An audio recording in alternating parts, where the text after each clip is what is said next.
Hello everyone. In this series on data science with Python, we will just explore which version of Python we should use, whether we should use Python 2.x or Python 3.x for our data science going forward. So Python 3.x was introduced in 2008 and it is the future, and all future development will happen in Python 3 onwards. Python 3 is more streamlined and faster. And what's going on for Python 2.x, or what is going for Python 2.x? It has more third-party libraries which have been developed. The same number of libraries do not exist in Python 3.x as of now. Python 2.x has more community support. It has better documentation. It has backward compatibility as well, so code in Python 3 can be run in Python 2. However, it will not be supported post 2020.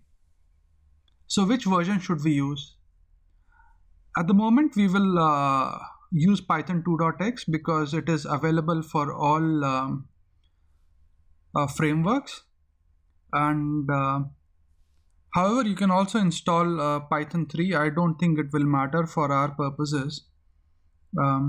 So I recommend using either of them, does not matter.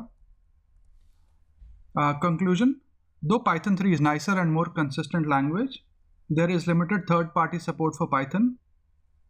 All major frameworks still run on Python 2.x. There is more documentation, as we've already stated.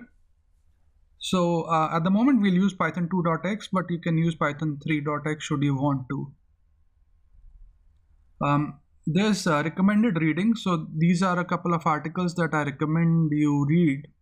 And I will also put in some additional links to articles and videos that you can go through as to which version of Python we should be using. In the show notes or the video notes, you can look at the video notes for the same. So this is just an overview video before we start deep diving into data science with Python. Just a consideration as to whether we should use Python 2.x or 3.x. And I hope you find this video useful. And thanks for watching this video. Please do subscribe to my channel if you enjoy what I'm doing. Thank you.